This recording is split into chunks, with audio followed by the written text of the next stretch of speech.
Medialp, 20 points de vente dans la région, de vente et location de matériel de confort médical, vous présente Check-up.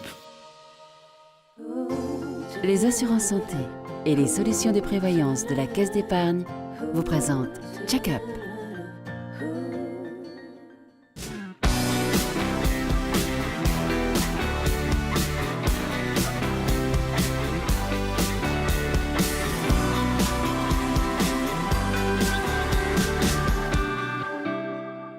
Bonsoir à tous, je suis très heureuse de vous retrouver pour un nouveau numéro de Check-up. Comme tous les mois, on va parler santé et innovation sur Télé Grenoble. Dans quelques minutes, nous ouvrirons le dossier de ce magazine qui sera consacré à l'endométriose, une maladie méconnue qui touche pourtant une femme sur 10. Mais pour l'heure, je salue le retour parmi nous de Julie Ségala. Bonsoir Julie. Bonsoir. Le Coin des Mômes reprend donc du service avec le Baby Lab, le centre d'études grenoblois du nourrisson et du jeune enfant. Il est situé sur le domaine universitaire et vous êtes allés y faire un tour. Et puis comme tous les mois, j'ai également la chance d'être accompagnée de Vincent Templard. Bonsoir Vincent. Bonsoir Marie-Caroline. Vous êtes président de Medicalps, le cluster des entreprises de santé innovantes à Grenoble et en Isère. Et ça tombe bien parce que c'est avec vous qu'on va commencer.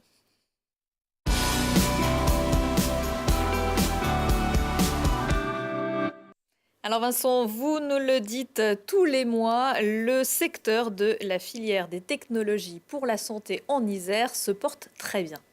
C'est effectivement, Marie-Caroline, une filière qui se porte excessivement bien. C'est une filière importante dans la région et Grenoble et sa région est probablement aujourd'hui clairement identifiée au niveau national comme étant la plus importante de France. L'organisme de financement BPI France, en charge de l'innovation, avait parlé, voilà quelques mois, et je cite, de Grenoble comme étant la Mecque du MedTech en France. Notre écosystème est unique, parfois c'est encore insuffisamment connu. Elle bénéficie d'acteurs de taille mondiale, comme Becton Dickinson, comme Roche Diagnostic ou Roche Diabetes Care, Fresenius ou Nemera en Nord-Isère, mais aussi d'entreprises de taille intermédiaire, comme Wright sur Montbonneau. Et puis, il y a une multiplicité de PME, de jeunes entreprises issues des laboratoires de recherche de Grenoble. C'est une filière d'excellence, vous le disiez, créatrice d'emplois, qui représente quand même aujourd'hui près de 11 000 personnes, dont 9 000 dans le privé et 2 000 dans le public. Et puis, pour continuer avec quelques chiffres, 13 lauréats au concours mondial de l'innovation. C'est vraiment un résultat qui a été magnifique. Et lors de la dernière nuit de l'économie, organisée par la Chambre de commerce et d'industrie de Grenoble, sur l'ensemble des 6 ou 7 prix, 7 je crois, prix qui ont été remis, 3 l'ont été à des entreprises du domaine de la santé. Alors le trophée de la santé, bien évidemment, à Coelis, une jeune entreprise qui se développe très fortement dans le domaine du soin pour la prostate, mais aussi le trophée export à Minitube, ou encore le trophée de la croissance à Fresenius Kabi, justement. Et le trophée de la croissance prouve bien que c'est un secteur en très très fort dynamisme. Un secteur en fort dynamisme avec du nouveau, une bonne nouvelle pour ce secteur. Oui, Marie-Caroline, c'est, j'allais dire, l'aboutissement d'un long processus avec l'annonce, j'allais presque dire tant attendue, de la création, un heureux événement qui aura mis un peu plus de 9 mois, de la création d'une cité des technologies médicales ou d'un bâtiment totem. Cela faisait plusieurs années que les chefs d'entreprise avaient exprimé ce souhait d'avoir un lieu pour mettre en valeur cet écosystème unique. La décision a été prise en février dernier lors d'un conseil de la métro. Ce dernier a approuvé à la fois le projet de réalisation d'un lieu totem qui soit dédié à la santé et a validé l'ensemble des investissements nécessaires au projet d'aménagement ainsi que le protocole de gouvernance. C'était des années qu'on y travaillait. Ce totem sera à la fois un lieu de vie, de visibilité de la filière. Il permettra l'organisation d'ateliers, d'événements, la mise en place aussi d'un showroom, d'une vitrine technologique pour permettre à l'ensemble des entreprises du secteur de faire connaître leurs produits et leurs produits innovants. Il accueillera les acteurs privés, les acteurs publics chargés de la promotion de cet écosystème. Et puis Medicalps, le cluster effectivement que je connais bien, que je préside, le cluster de la filière des technologies de la santé pour l'ensemble du sillon alpin, sera en charge d'animer ce lieu qui se veut donc être un lieu de rencontre pour l'ensemble des entreprises. Avec un certain nombre de partenaires, une dizaine ? Alors, une dizaine de partenaires, c'est effectivement un travail, j'allais dire, qui a réuni l'ensemble des acteurs publics, privés. Les entreprises ont été aussi associées, 10 acteurs publics, la métro, que j'ai déjà cité, qui a, j'allais dire, animé les réunions et porté ce projet avec la région, Auvergne-Rhône-Alpes, les pôles de compétitivité, Minalogique, Lyon Biopôle, le CHU, l'Université Grenoble-Alpes, le CEA et Camille, et puis le CLARA, le cancéropôle d'Auvergne-Rhône-Alpes basé à Lyon. Alors, dites-nous-en un peu plus sur l'animation. Vous n'allez pas vous déguiser en clown, rien de tout ça. A priori, ce n'est pas tout à fait prévu, mais sait-on jamais.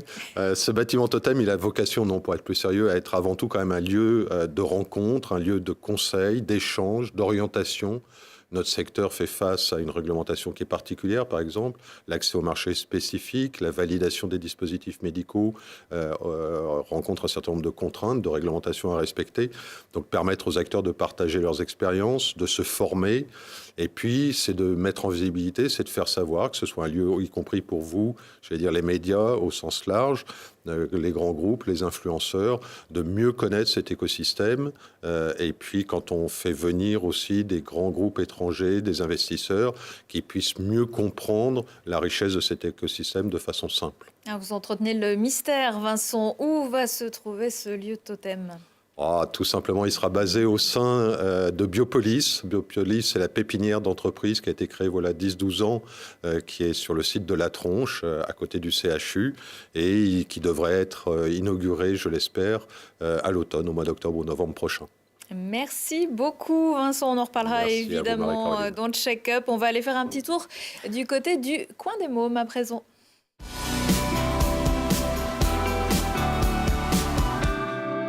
Julie, que nous avez-vous réservé pour ce retour ? Alors en fait, on va parler de quelque chose d'un peu particulier qui pourrait faire peur, parce que c'est vrai que quand on parle de laboratoire de neurosciences, on imagine souvent électrodes, casques, encéphalogramme. Ici, au Baby Lab de Grenoble, c'est pas du tout ça. C'est plutôt thé, nounours et jouets. Alors pas de blouse blanche ni de microscope, mais des chercheurs habillés comme vous et moi qui font même des gousi-gousi au tout petit. Ce sont des études très sérieuses et très poussées qui sont menées, des études sur le développement et l'apprentissage des bébés au cours des 2 premières années de leur vie. Et pour une fois, les parents qui les collent devant la télé, bien, les spécialistes approuvent, car le but, c'est bien sûr de comprendre l'évolution scientifique de leurs capacités cognitives. Regardez. Ils sont encore en couche-culotte, mais font déjà avancer la science. Léandre, 4 mois, et Julia, 9 mois, ont rendez-vous pour la première fois au Baby Lab.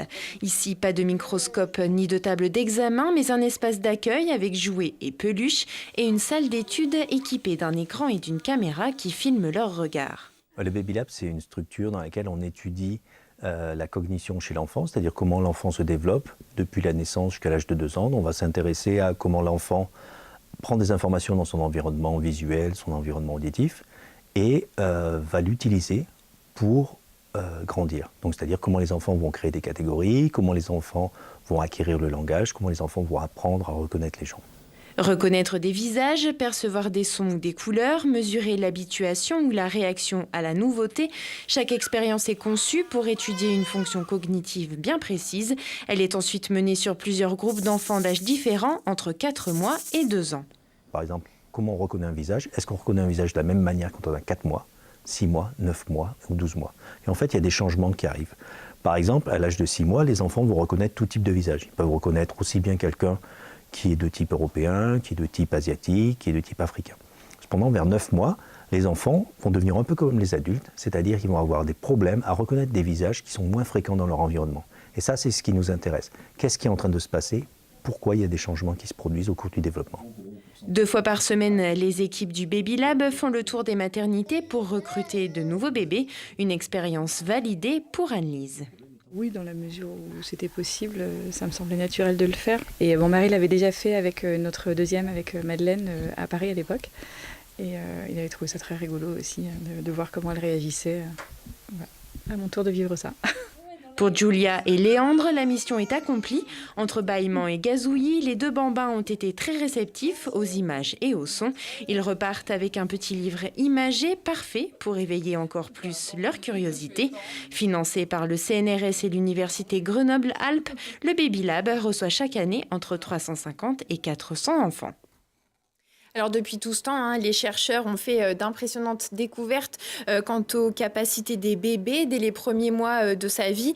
Il possède notamment des notions de syntaxe. Par exemple, il entend dès 6 mois les mots grammaticaux comme le, la, les, un ou une qu'on place souvent devant les noms.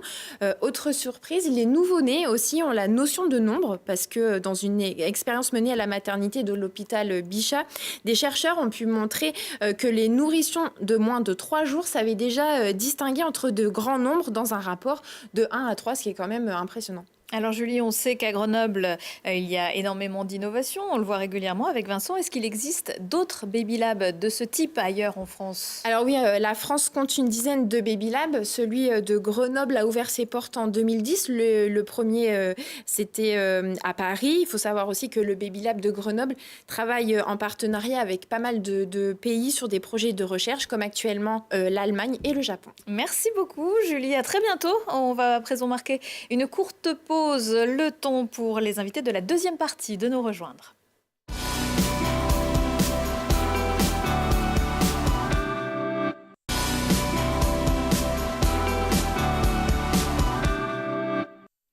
Merci d'être resté avec nous. Check-up, ça continue. On va aborder avec nos invités une autre thématique, l'endométriose.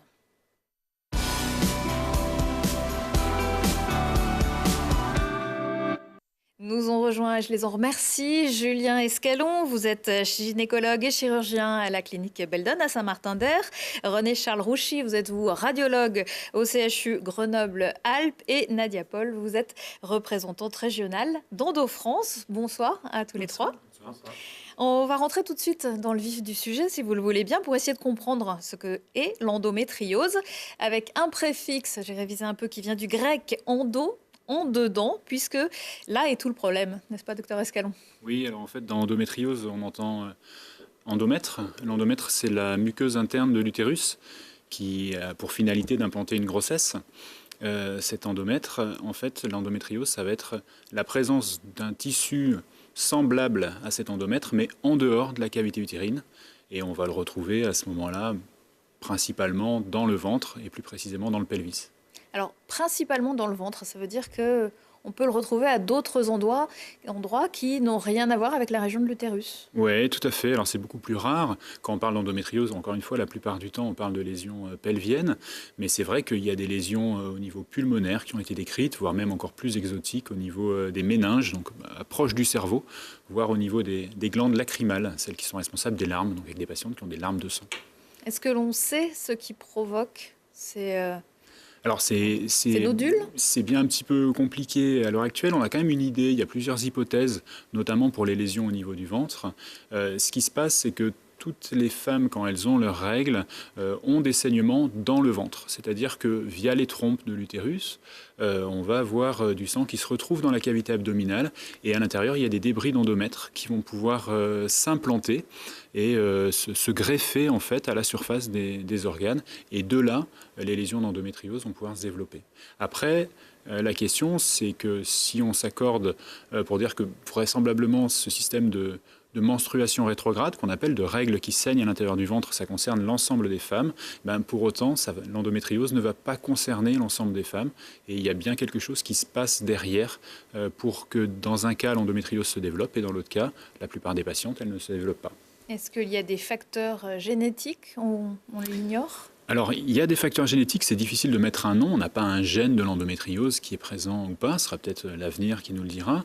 Mais en faveur d'un argument génétique, on a des réponses. Clairement, si on s'intéresse aux vraies jumelles, il y a plus de risques d'avoir de l'endométriose chez une jumelle si l'autre en a eu. On sait par exemple que si on a des apparentés du premier degré, c'est-à-dire si la mère d'une patiente a eu de l'endométriose ou la sœur d'une patiente a eu de l'endométriose, elle-même, elle est plus à risque. Donc on a identifié des choses. Mais de là à dire il y a un gène, il y a quelque chose, non, pour l'instant, on ne peut pas le dire. L'endométriose touche combien de femmes? Alors, si on s'intéresse à la population générale, on estime que c'est environ 10% des patientes qui peuvent être concernées par l'endométriose. Et si on sélectionne un petit peu la population, par exemple, des patientes qui sont infertiles et pour ce qu'on appelle une infertilité inexpliquée, c'est-à-dire que les premiers bilans n'ont pas donné de raison particulière, c'est pas parce que les trompes sont bouchées, c'est pas parce qu'il y a une anomalie masculine, et on peut aller jusqu'à 50% de ces patientes-là qui ont de l'endométriose. Quels sont les principaux symptômes? Alors, en premier lieu, ça va être la douleur. Clairement, et les problématiques qu'on a avec les symptômes de l'endométriose, c'est qu'il n'y a pas de symptômes spécifiques. La première chose auquel on pense en termes de douleur, c'est des douleurs pendant les règles. Mais la majorité des patientes qui ont des douleurs pendant les règles n'auront pas forcément de l'endométriose. Donc il y a des petits caractères qui vont pouvoir les distinguer. C'est quand même des douleurs de règles très importantes.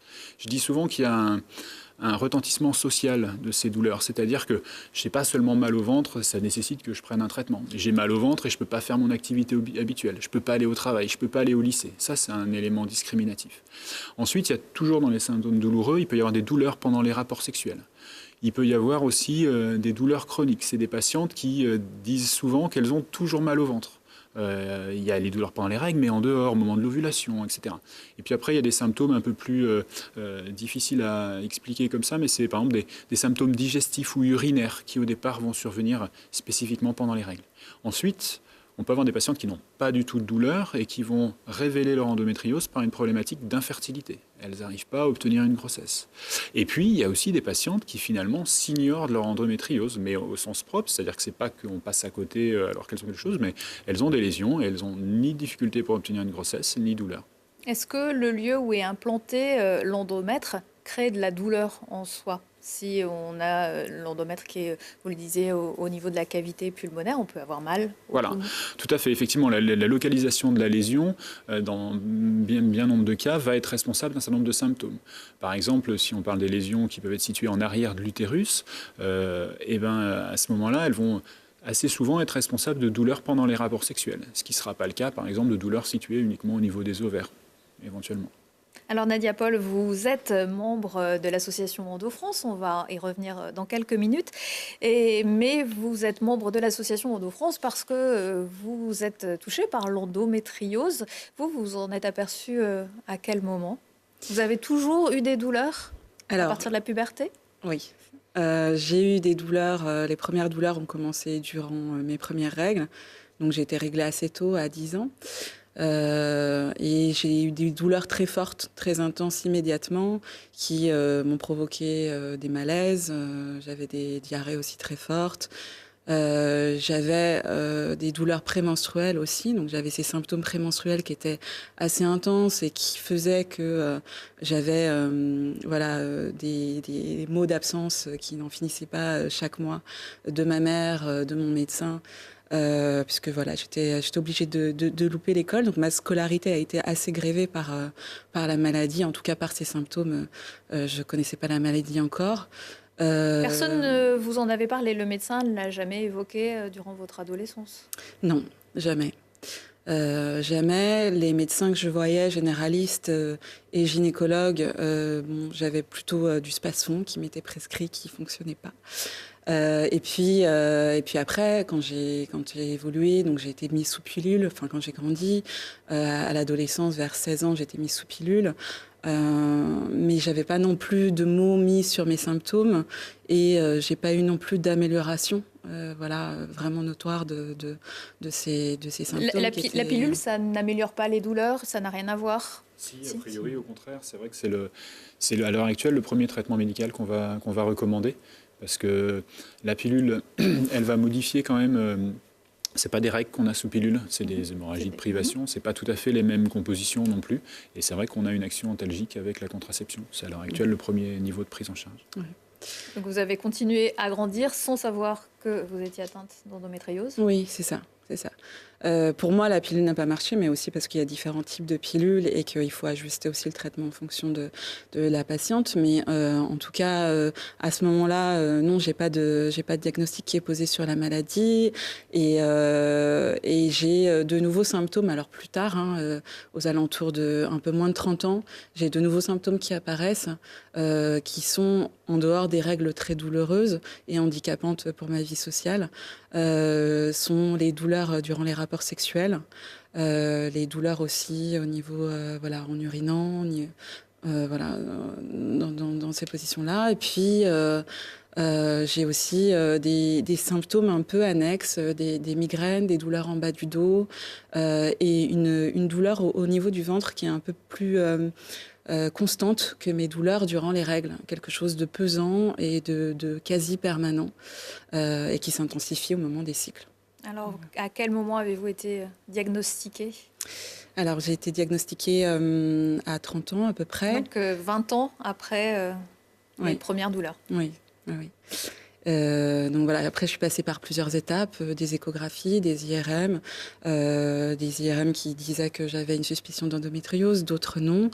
Voilà, jusqu'à ce que je rencontre au détour d'un passage aux urgences un médecin qui m'a diagnostiqué, en tout cas qui avait des suspicions très fortes d'endométriose et qui m'a orientée vers un médecin qui a posé un diagnostic clair sur la maladie. Il y a plusieurs sortes d'endométriose, il y a plusieurs endométrioses. Alors après, on peut dire que l'endométriose, ce qui va être difficile dans l'endométriose, c'est que c'est pas la lésion qu'on va prendre en charge, c'est pas elle qui va nous dire comment il faut faire. Et c'est vraiment en discutant avec la patiente qu'on va pouvoir déterminer quelle est la prise en charge la plus adaptée. Ça, c'est vraiment un élément intéressant. Moi, quand on m'adresse une patiente, un courrier de médecin qui me dit voilà, j'ai cette patiente, elle a tel type de lésion, tel type de lésion. Une fois que j'ai fini de lire le courrier, tant que j'ai pas parlé avec la patiente, je sais pas ce qu'il faut lui faire. C'est à la différence d'autres pathologies comme le cancer ou des choses comme ça, où là, ça va être très objectif. On a des tables très classiques. Là, si on veut faire rentrer la patiente dans des tables, ça va être avec l'interrogatoire en disant mais quelle est votre problématique en fait ? Vous avez tel type de lésion, d'accord, mais sur ce type de lésion, on peut partir dans des endroits très très différents. Ce qui est primordial, c'est donc le diagnostic. Vous avez parlé de suspicion. On va y revenir. Pourquoi c'est pas aussi clair que ça ? Donc, il peut s'écouler plusieurs années. Et pour plus de précision, on a donc recours à la chirurgie ou à l'imagerie. Avant d'évoquer avec vous la chirurgie, on va voir avec vous, docteur Rouchy. On va s'occuper de l'imagerie puisque vous êtes radiologue spécialisé dans la radiologie de la femme. Il existe donc différentes techniques dans ce domaine. Oui, tout à fait. Donc, le radiologue a plusieurs outils à sa disposition au service du patient, comme l'a dit Nadia Paul. Donc, il y a premièrement l'échographie. Donc, l'échographie, c'est un examen de première intention. Pourquoi ? Donc, c'est un examen qui est assez disponible, en fait. C'est une machine que, globalement, tous les cabinets de radiologie doivent avoir. Les gynécologues aussi peuvent pratiquer aussi ce type d'imagerie. C'est ce gros ordinateur au lit du malade, au lit du patient, où on pratique du coup une imagerie de première intention. Donc, si l'échographie arrive à bien voir justement des lésions d'endométriose, en particulier les lésions qui sont ovariennes d'endométriose, elle reste néanmoins non exhaustive sur des lésions plus profondes et plus difficiles à diagnostiquer. Non, on peut s'arrêter là. On peut s'arrêter à l'échographie. Alors, oui et non, parce que du coup, vous avez justement évoqué la question de existe-t-il plusieurs types d'endométriose ? Donc, il existe en tout cas plusieurs types de localisation d'endométriose. Et je vous ai dit que l'échographie diagnostiquait très bien des lésions ovariennes, mais elle peut passer à côté de lésions péritonéales, donc de l'enveloppe de la cavité abdominale, et des lésions très profondes. C'est pour ça qu'ensuite, on va avoir recours à l'IRM. Donc, on ne fait pas l'IRM en première intention, parce que justement, donc voilà, là vous pouvez voir justement sur cette image, donc l'IRM c'est cette grosse machine, hein, c'est cet environnement avec ce tube dans lequel on rentre la patiente pour faire une imagerie en 3 dimensions de la cavité pelvienne, donc du bassin. Donc cette IRM est très performante et malheureusement peut parfois rebuter certaines patientes à venir nous voir parce que justement, voilà, pas forcément être trop claustrophobe. Voilà, parce qu'on est à l'intérieur. On est vraiment à l'intérieur d'une machine avec un bruit pas très agréable. Oui, c'est surtout que ça fait beaucoup de bruit. Voilà, ça peut être un peu angoissant, mais il ne faut pas, justement, nous, quand on accueille des patientes dans notre service d'IRM, on les rassure et on leur explique bien l'examen parce qu'il s'agit quand même d'un examen vraiment primordial et qui va venir un peu en complément de l'échographie, justement pour aider au diagnostic et aider à la caractérisation des lésions et à la cartographie. Alors, on va voir justement ce que l'on peut voir grâce à une échographie ou un IRM. Vous allez nous expliquer tout ça. Quels sont les différents types d'atteintes ? Alors là, c'est la photo pour l'instant. Déjà, je vous montre un petit schéma pour vous. Donc, c'est une coupe de profil justement du pelvis féminin pour vous montrer que la plupart des atteintes d'endométriose concernent plutôt le compartiment postérieur, donc de l'utérus et du rectum en arrière, avec une atteinte beaucoup moins marquée du compartiment antérieur, donc la vessie, donc sur la gauche de l'image, seulement 5 à 10%. Donc là, je vais vous montrer du coup ensuite une coupe IRM. Donc on peut passer, s'il vous plaît, à l'image 23. Donc voilà une coupe IRM. Donc c'est ce que voit le radiologue quand il fait une IRM pour endométriose. Donc c'est à peu près la même superposition que le schéma que je viens de vous montrer. Les petites croix jaunes vous montrent tous les sites potentiels d'atteinte. Donc la grosse poche blanche que vous voyez à gauche, c'est la vessie. L'utérus est au centre de l'image avec le vagin en blanc en bas au milieu de l'image. Et tout à droite, vous avez donc le rectum. Et toutes ces petites croix blanches symbolisent des endroits qui peuvent être le site de nodules d'endométriose. Alors, ce que vous nous disiez tout à l'heure, l'IRM et l'échographie sont souvent complémentaires. Oui, tout à fait. Je vais vous montrer plusieurs exemples. Donc là, je vais vous montrer une échographie ovarienne. Donc voilà l'échographie. Donc c'est une image qui n'est pas forcément très bien lisible quand on n'est pas habitué. Donc c'est assez pixelisé. Et vous voyez ce nodule donc, qui a été mesuré, grisâtre, entouré un peu de rouge, qui correspond à une localisation typique. Voilà, tout à fait. Cette croix qui symbolise donc une localisation tout à fait typique d'endométriome, donc bien vue en échographie et confirmée par l'IRM, donc l'image qui va suivre juste après. Donc c'est cette image blanchâtre que vous allez voir, ce rond un peu en haut à gauche de l'image, ce gros rond blanc, qui est typique également d'endométriome. Et ça, les nodules peuvent mesurer, faire quelle taille ? En fait, on peut tout voir. On peut voir ce qu'on va appeler des implants endométriosiques. Donc, ça va être des lésions parfois millimétriques. Et ça, ce sont des lésions, par exemple, qui peuvent être passées inaperçues sur l'échographie et qui seront très bien vues, par contre, par l'IRM. Et parfois, on peut voir des kystes qui mesurent jusqu'à 4-5 cm. C'est une grosseur importante. Oui, tout à fait. Oui. Alors, on parle aussi d'atteinte du torus. De quoi s'agit-il ? Le torus, on en parle beaucoup justement dans le terme d'endométriose. Et là, je vous montre du coup une échographie pelvienne avec ce petit nodule noir, toujours symbolisé par cette croix, qui représente justement une atteinte du torus utérin, donc cette région en arrière de l'utérus. Vous voyez que sur l'image, c'est assez difficile justement de visualiser cette atteinte. Et cette atteinte qui sera très bien vue également, confirmée par l'IRM. Donc je vais vous montrer une autre image d'IRM. Donc voilà, donc cette fois-ci, c'est symbolisé par un cercle bleu, vous voyez, donc c'est vraiment ce nodule très rétractile. On voit juste à l'image, par la rétraction que provoque ce nodule, que en fait, ce pelvis est dit adhérentiel, adhérent, et c'est ces adhérences en fait qui vont faire mal. Parce que la mobilité de l'utérus, la mobilité du tube digestif va se retrouver justement gênée. Est-ce que les nodules que l'on voit peuvent évoluer, un jour faire 4 cm, le lendemain 2, le lendemain... Est-ce qu'ils peuvent évoluer et se déplacer ? Alors, tout à fait. Ce qu'il faut comprendre, c'est qu'en fait, donc, le docteur Escalon l'a dit, l'endométriose, ce sont de l'endomètre qui se retrouve ailleurs. Et ce qu'il faut comprendre, c'est que cet endomètre, il est fonctionnel. C'est-à-dire qu'il va varier en fonction des cycles. Et je pense qu'effectivement, on peut voir justement des atteintes qui vont s'aggraver dans le temps. Et c'est pour ça que moi, je suis assez partisan du fait de répéter des examens d'imagerie. On l'a entendu sur l'expérience de Madame Paul, qui dit que, du coup, à un moment donné, on m'avait dit que sur une IRM, je n'avais pas d'endométriose. Je pense qu'il ne faut pas être si formel que ça, pas hésiter à répéter les examens et surtout aussi à relire les IRM. Donc, l'avantage des IRM, c'est qu'on a un CD à la fin, qu'on peut, du coup, relire les images à n'importe quel moment. Alors, vous avez un rôle important en cas de... Avant l'opération aussi, pour diagnostiquer Oui, tout à fait. Donc, il y a une suspicion d'endométriose. Parfois, on l'a vu, la clinique peut être très aspécifique avec des douleurs pelviennes ou parfois juste une fatigue chronique mal systématisée. Donc, nous, on va avoir un rôle diagnostique où l'IRM et l'échographie vont être très performantes pour aller détecter des localisations tout à fait typiques, avec vraiment des signes en imagerie typiques. Donc ça, c'est un rôle diagnostique, mais on va avoir aussi un rôle pronostic. Parce que quand un chirurgien gynécologue va nous adresser une patiente pour endométriose, nous, on a aussi ce rôle de pouvoir lui dire, oui, il y a une endométriose. Et cette endométriose, elle peut être faible, modérée ou sévère. Et aussi faire une cartographie, en fait, une espèce de carte de la maladie, pour lui montrer, en fait, quelles atteintes on trouve justement sur l'imagerie et quelles atteintes, bien sûr, rapportées à la clinique, le chirurgien va devoir aller traiter. Qu'est-ce que ça va changer pour vous, qu'elle soit faible, modérée ou sévère ? Ça change le moment où l'on intervient pour une chirurgie ? Ça change quoi ? Ça peut tout simplement déjà changer le fait de savoir est-ce qu'on fait une chirurgie ou est-ce qu'on ne fait pas une chirurgie. Comme je vous disais, on n'opère pas une lésion d'endométriose parce qu'elle est là. Il n'y a pas forcément de raison d'enlever systématiquement toutes les lésions d'endométriose. On peut en laisser en place. Il y a des patientes qui sont peu symptomatiques, qui ont peu de problèmes, et on peut tout à fait leur laisser les lésions en place.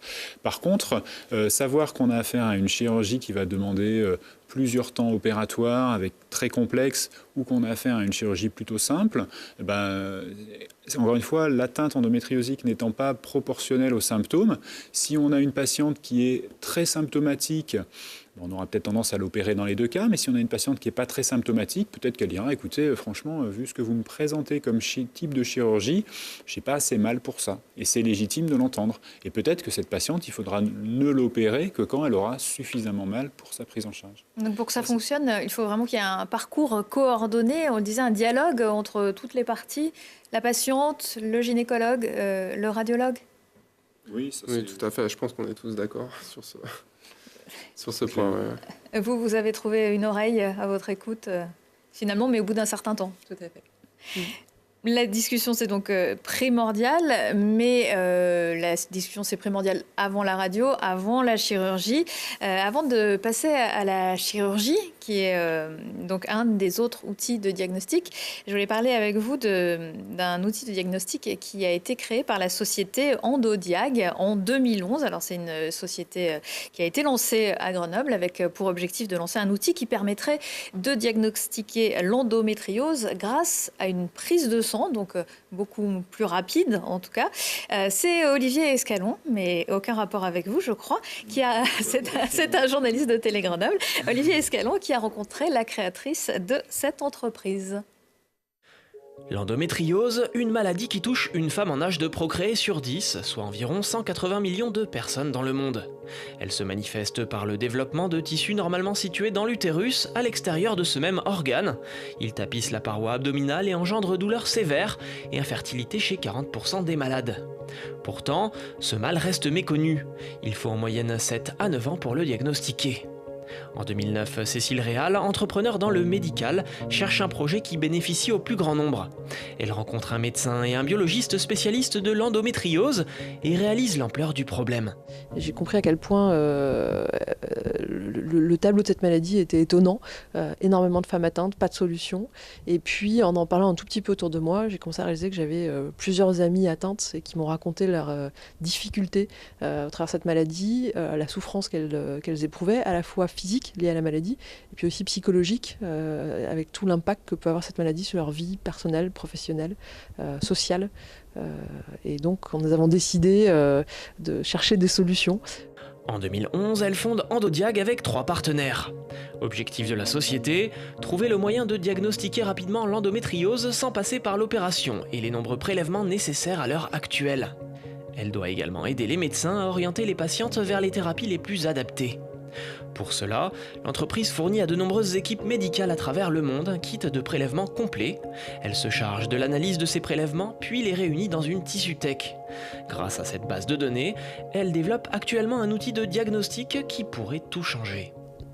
Notre objectif est de pouvoir proposer un diagnostic de l'endométriose via un test sanguin pour éviter la chirurgie et gagner ces longues années de délai entre l'apparition de la maladie et son diagnostic posé.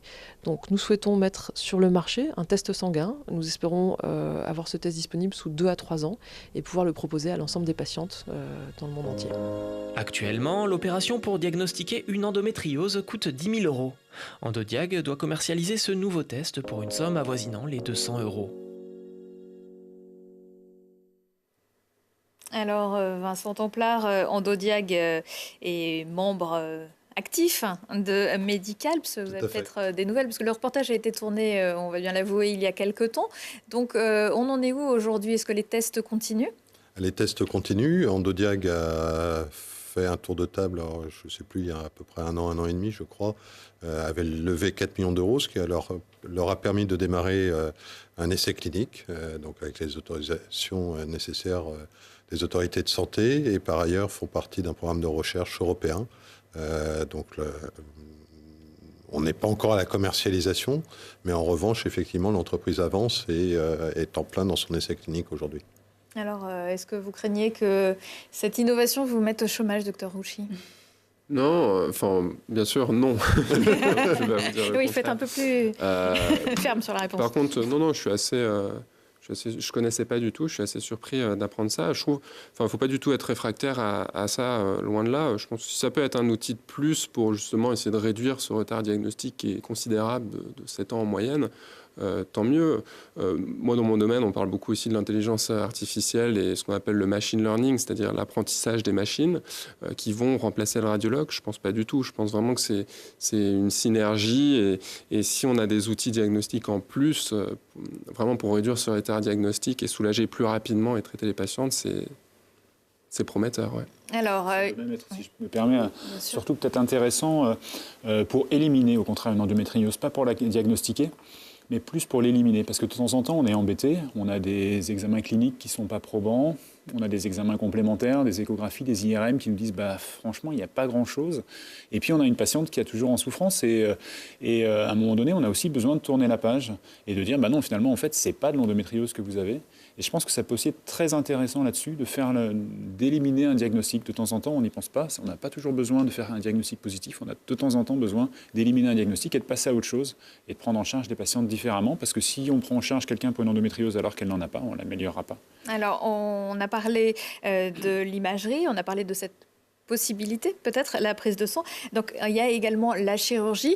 La chirurgie qui sert aussi à combattre, qui arrive aussi comme traitement de l'endométriose. Je vous propose de regarder tout de suite le reportage de Lina Badreddine au CHU Grenoble-Alpes et on en reparle juste après. Entre 100 et 150 patientes sont opérées chaque année par le docteur Michi pour de l'endométriose, une maladie gynécologique chronique qui touche une femme sur 10. Mais de quoi s'agit-il? Ce sont des cellules de l'endomètre qui vont se greffer sur différents organes à l'intérieur de l'abdomen comme l'intestin ou la vessie et peuvent provoquer par exemple des lésions. Une opération chirurgicale ne soigne pas mais ouvre d'autres possibilités. La chirurgie, l'objectif, vous l'avez très bien compris, c'est d'abord soulager les douleurs chez des patientes qui ont mal ou dans un autre contexte, c'est favoriser les grossesses spontanées chez des patientes qui ont des difficultés à en avoir. Il faut bien comprendre que l'endométriose, ça peut créer une inflammation à l'intérieur du ventre et du coup ça peut empêcher les grossesses parce que les ovaires fonctionnent un petit peu moins bien et du coup le fait d'enlever toutes les lésions et de diminuer cette inflammation dans le ventre, ça peut favoriser les grossesses spontanées. Toutes les patientes atteintes ne sont pas opérées, les traitements sont aussi médicamenteux. Le retard diagnostique de cette maladie est estimé à 7 ans. Celui de Patricia est tombé lors de ses 35 ans car elle avait des difficultés pour tomber enceinte. C'est une échographie qui a révélé des lésions d'endométriose et d'adénomiose. C'est une maladie encore un peu taboue, voilà, parce qu'elle touche les règles, c'est-à-dire que les douleurs, elles ont souvent lieu pendant les règles, des douleurs très vives, voilà, pendant les règles, mais aussi pendant tout le cycle.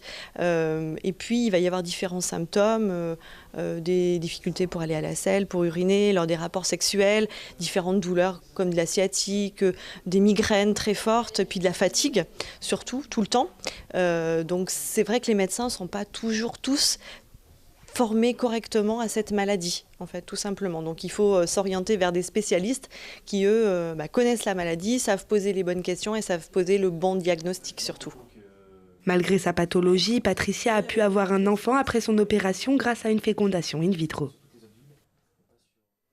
Voilà, et on peut aussi s'orienter vers des associations comme celle dont vous faites partie, Endo France. Quel est son rôle ? Alors, c'est ses rôles, je dirais même. On a pour mission de soutenir les femmes atteintes et leur entourage, notamment au moyen de la messagerie d'Endo France qui est mise en place dans toutes les régions, auxquelles des bénévoles répartis donc, sur toute la France de façon nationale répondent régulièrement. Nous agissons aussi donc, auprès des pouvoirs publics pour faire la reconnaissance de la maladie. Et puis, nous informons le grand public, notamment par diverses actions. Donc, ça peut passer par des marches, ça peut passer par des tables rondes, des conférences, des rencontres amicales. Et également, grâce à des outils, des publications. Par exemple, là, j'ai avec moi un des livres que nous avons publié en partenariat avec les médecins, qui s'appelle « Idées reçues sur l'endométriose ». Et c'est important de le souligner puisqu'il y a très peu d'ouvrages grand public à ce sujet. Voilà. Est-ce que, alors on va mettre un petit lien vers votre site internet sur lequel on peut trouver encore plus d'informations. Est-ce qu'il y a encore un problème de formation des médecins ? Probablement, si on considère par exemple que l'endométriose n'est pas une des questions qui doit être travaillée pour l'examen national classant, c'est-à-dire l'internat. On a tout un tas de programmes officiels avec différents traitements, l'infarctus, etc. L'endométriose n'est pas une entité particulière, donc ça veut dire qu'il ne fait pas partie, il n'est pas enseigné dans le tronc commun en médecine. Alors, je pense qu'on fait tous ici beaucoup de formations à destinée des médecins qui sont déjà installés, donc en formation continue. Et c'est vrai qu'on est sollicité pour ça, parce qu'il y a une prise de conscience des médecins aussi de cette pathologie et de l'importance de cette pathologie et de la connaître. Et donc on fait de plus en plus de formations pour former les gens en formation continue. Mais en formation initiale, à l'heure actuelle, il y a effectivement un manque probablement qui va être comblé. Ouais. C'est un point manquant, comme l'a très bien dit du coup Julien. Après, il y a les congrès nationaux des spécialités, en particulier, je pense par exemple aux Journées françaises de radiologie. Il y a aussi des organismes qui dispensent des formations continues. Et on parle quand même d'un domaine, on ne parle pas de radiologie générale, on parle vraiment d'un domaine très spécialisé. Mais qui concerne quand même une femme sur 10, c'est beaucoup. Effectivement, voilà. Après, justement, heureusement, on en parle de plus en plus, on s'y intéresse de plus en plus, et heureusement, on améliore aussi beaucoup, j'espère, en tout cas la formation. Après, effectivement, la formation initiale, pour nous, c'est quand même très, très important. C'est quand même un point manquant, crucial dans notre formation. Donc peut-être un message à faire passer à la ministre de la Santé qui s'est intéressée à la chose quand même, puisqu'elle a annoncé il y a quelque temps qu'elle proposait que les adolescentes soient diagnostiquées, en tout cas pour l'endométriose. Docteur Escalon, est-ce que c'est à votre avis une bonne idée? Est-ce réaliste? Alors oui, c'est la vraie question, est-ce réaliste? Après, je ne sais pas si on a réussi à faire passer le message de symptômes qui ne sont pas forcément évidents à prendre en charge. Je ne pense pas qu'on va arriver à faire un diagnostic sur une consultation ponctuelle. Ça demande effectivement une meilleure connaissance des médecins pour qu'à chaque niveau, on puisse rattraper les choses. Ça demande aussi une meilleure connaissance des patients, parce qu'on parlait tout à l'heure du retard diagnostique. Quand on étudie ce retard diagnostique dans les études, souvent, il vient aussi de la patiente et de son entourage proche. Une espèce de malédiction, t'as mal au ventre pendant les règles, mais tout le monde a eu ça dans la famille.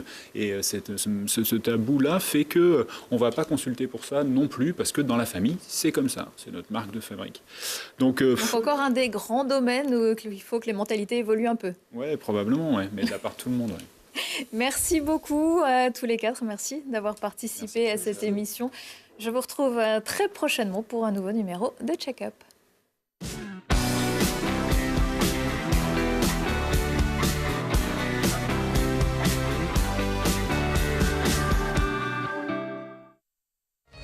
Medialp, 20 points de vente dans la région, de vente et location de matériel de confort médical, vous a présenté Check-up.